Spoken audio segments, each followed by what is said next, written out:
I am not a geologist, but a casual observer, and like anyone else, I love the scenery of the Yorkshire Dales, landscapes created and shaped 300 million years ago. Rock encrusted by shells and skeletons of ancient sea animals that existed beneath a sea were uplifted by subsequent earth movements, creating a classic and much photographed feature of the Dales scenery, the expansive and almost level limestone pavements, often in tiers with deep crevasses, sculptured by numerous ice ages and weathered by wind and rain. Walk from Malham village to its cove, climb 400 steps and then view, no doubt breathless, its limestone pavement that graces its summit. Here is a wonder that started life not only a long time ago, but in a different part of the world. It is unlikely that it will move or change in our lifetime, but subtle changes are always happening. It is thought that the cove, bounded on its southern side by the Middle Craven Fault, once had a permanent waterfall. It reappeared briefly in December 2015 after Storm Desmond, the drainage subsequently returning underground.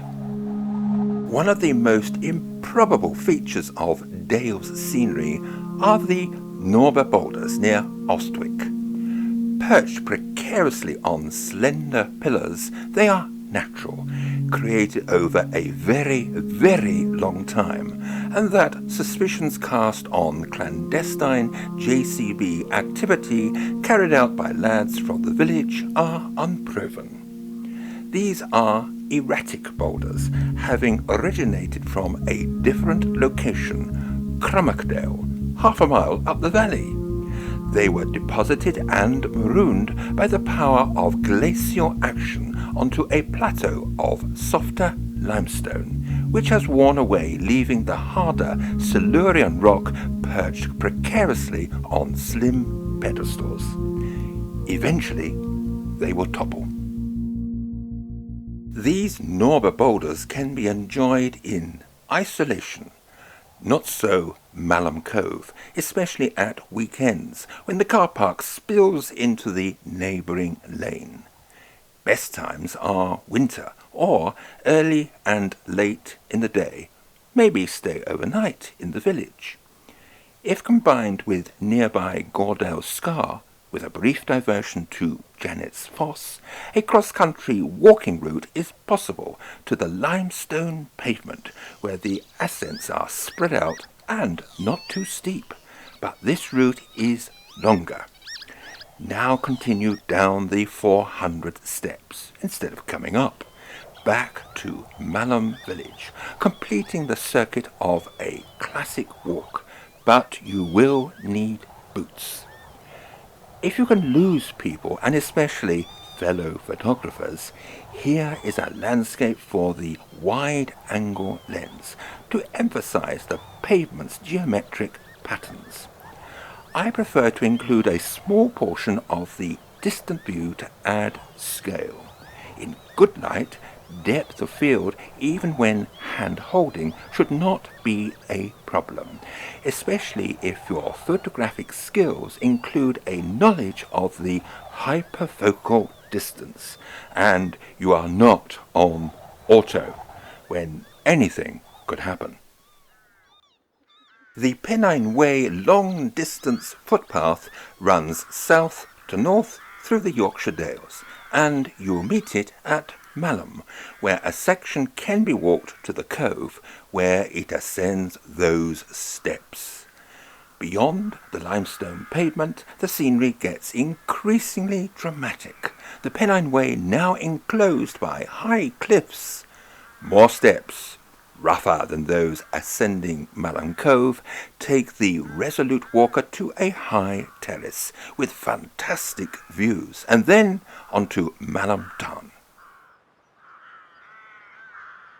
Malham Tarn is a surprise. All around are limestone outcrops, including gleaming white cliffs. But limestone is porous, yet the tarn is permanent and about half a mile square. This is because it is partly floored by Silurian slates, impervious to water, and south of the tarn this rock has sunk, bringing the limestone down to the level of the tarn, which explains why water issuing from the tarn and flowing south suddenly disappears through sinkholes. Water tests cast doubt that it re-emerges from the base of Malham Cove, more likely at Airhead Springs, south of Malham Village, where it becomes the River Aire flowing down Malhamdale and eventually through Leeds and out into the North Sea. Geologically, this landscape is amazing, but photographically it is challenging because around the town it is flat, not helped by its expansive nature. Therefore, foreground interest is essential to improve composition. At Ingleton begins a 4¼ mile walk that visits several waterfalls, including Thornton, one of the most imposing in the Dales. There are many steps and gradients, but the waterfalls, of which there are many, compensate for the effort. Because of woodland and deep valleys, a cloudy day is best for controlling contrast and for long shutter speeds to blur water without resorting to filters. Winter, however, might be the best time, whatever the weather, but now the sun is low, causing unwanted shadows, so planning is important.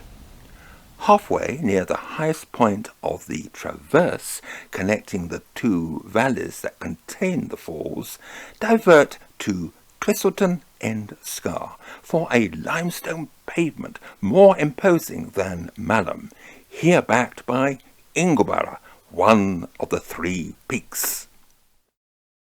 The other two are Whernside and Pennygent, and over the latter passes the Pennine Way. Although not the highest of the 3, it can be regarded as the most important because its summit is a watershed between east-flowing and west-flowing streams.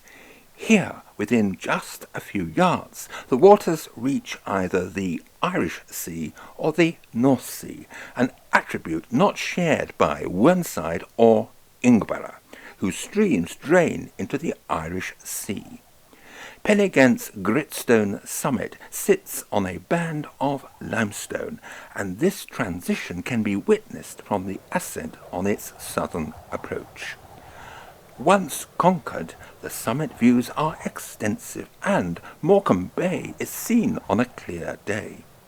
At one's feet is Ribblesdale, and in its valley is the Carlisle Settle Railway. Here, climbing to Ribblehead Viaduct, which has 24 arches stretching 440 yards over Batty Moss.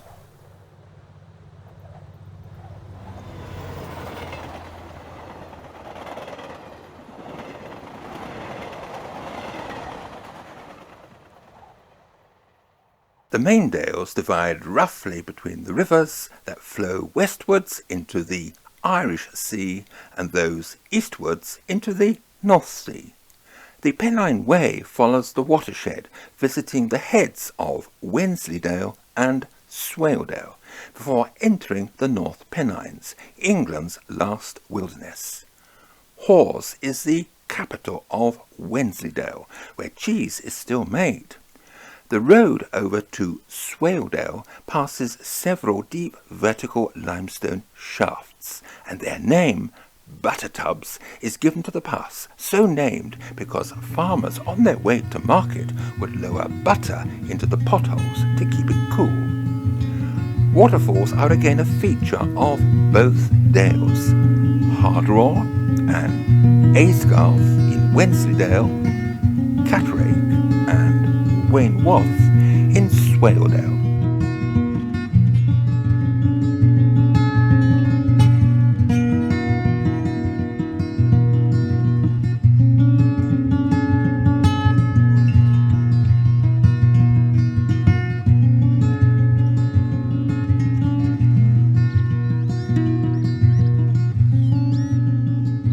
Photographic opportunities abound, but what really attracts the photographer's eye, especially in Swaledale, are the patterns created by miles and miles of dry stone walls, with each field having a stone barn. Although developed from the Middle Ages, these fields bounded by dry stone walls are a product of the Parliamentary Enclosure Acts in the late 18th and early 19th centuries. The traditional farming landscape of the Yorkshire Dales is one of the most characteristic in Western Europe. In Swaledale, the area around the village of Muka is typical. The original purpose of these barns was to store hay during the summer months and to provide shelter for animals in winter. Some now store machinery, but efforts are being made to preserve this distinctive and unique Dales architecture.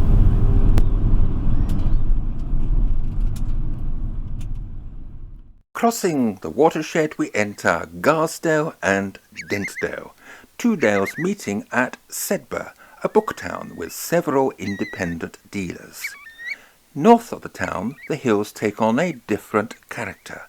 The Yorkshire Dales National Park boundary, which at Sedbergh has footings in Cumbria, was extended to include the whole of the Howgill Fells. These smooth, rounded hills rise to 2,200 feet at the Calf and extend westwards across the M6 motorway to Kendal, a large town near the Lake District. Unlike many other areas of the national park, you can walk the Howgills without meeting another soul. Long may that remain. Photography in this production is with Olympus OMD and pen cameras. I use a zoom over the mid-range, often the humble 12 to 50 for its portability. I travel light so that I can enjoy the walk, so no tripods or filters. I live by the golden rule of less is more. My landscapes must have a believable presence for photographers and sightseers alike. Adobe Lightroom is only used to put back what no camera can offer with complete authenticity at the mere press of a button, no matter how it is set. Saving to RAW helps, but I am careful not to belittle my audience by adding something that was never there. Art in landscape photography is when the photographer turns up at a beautiful location at the right time, with the right weather, and where the magic of photographic technique is the sleight of hand, except that I'm not trying to hoodwink my audience. Therefore, if you were by my side, perhaps on one of my photographic holidays, you too could have a picture like mine.